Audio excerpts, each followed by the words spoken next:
Hello, welcome back to FTT211. It's going to be my week 4 final project, and this week we're finally able to put our muzzle loader all together. Got my barrel right here, my stock.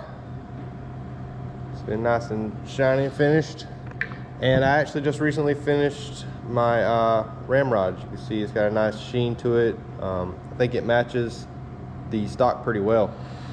Also got all my brass pieces here.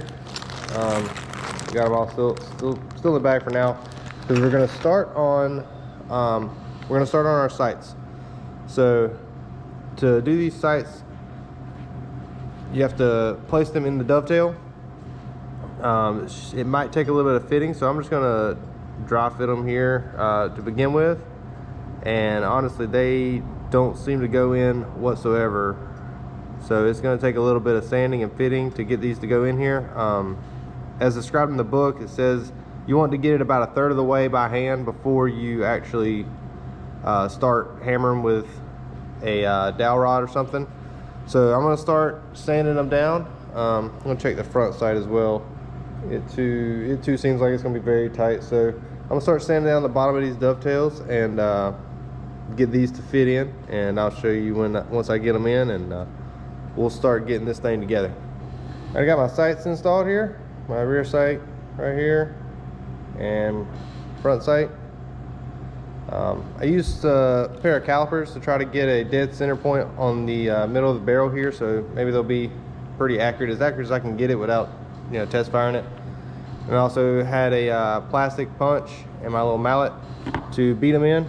Took a little bit of sanding to get them down, but they fit in pretty well once I got them sanded down where I could get about 1/3 of it into the dovetail. Took my little plastic punch and beat them the rest of the way in. All right, so now it's time to get ready putting the rest of this thing together. Right, so I got my stock in my vise here. I got some rubber pads around it so I don't mess up that brand new finish we got. I just got my toe plate on and my butt plate, as you can see here. Had to find the right screwdriver to perfectly fit that screw, so that way I don't slip off and mess up our screws or our brand new polished brass. Just gonna finish tightening these up, and our butt plate and toe plate will be done. All right, time to move on to the next step. All right, so the next thing I'm gonna do is place my ramrod retention spring. It goes on one of these screws that holds the lock in place. It can be kind of difficult to get in. But you just slide that screw in until it meets up with the retention spring. Slide it on in. Now it's ready for our lock. So we're going to place our lock in here, and I'm just gonna barely start this screw. I want to tighten the lock up, kind of both of them at the same time.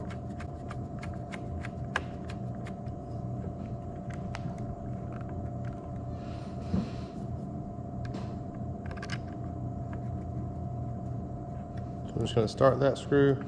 We'll get my other screw in here and get it started as well.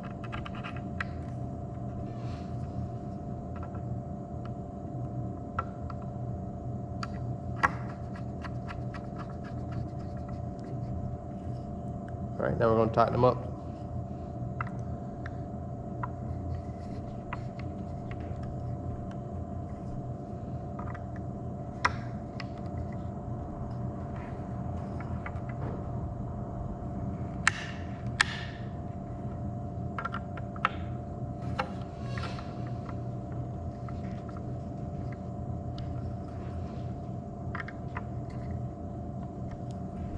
I want to tighten them up so they just get flush on the outside of the lock here.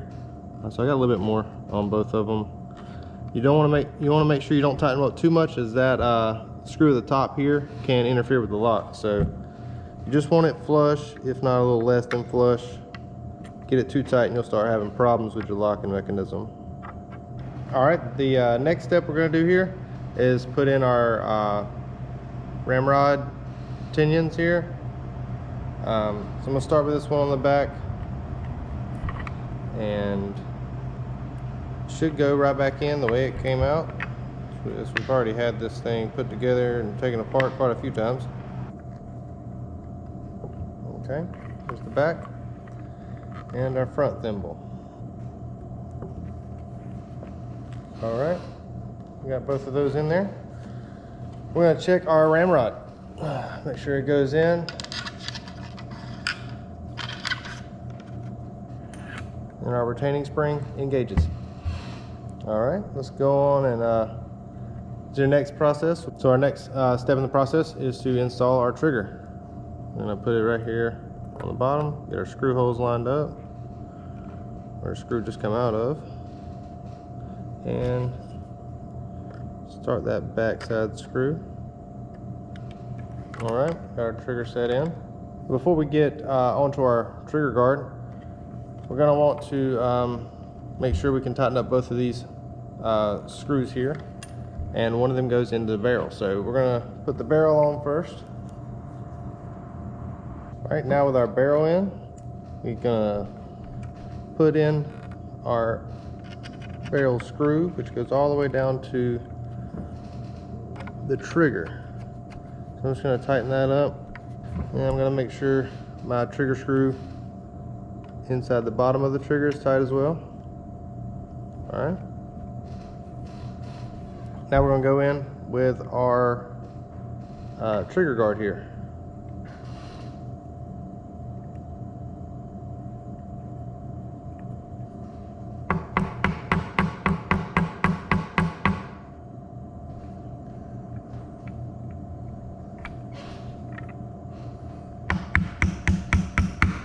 All right, so I got my nipple placed on here now.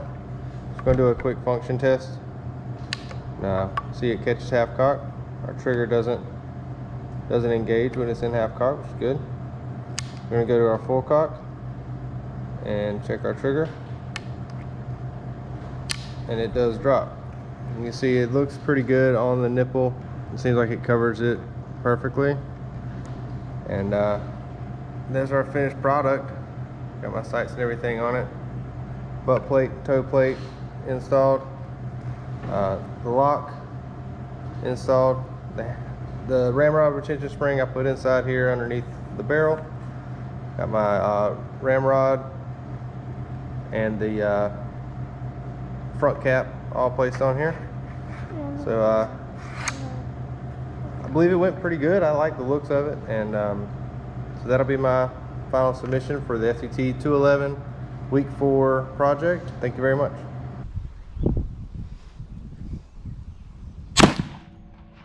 Well, there's about a 30-35 yard shot. I think it does pretty good. I think it's safe to say that our muzzle loader is in functioning order. A little high, but not too bad for the first shot.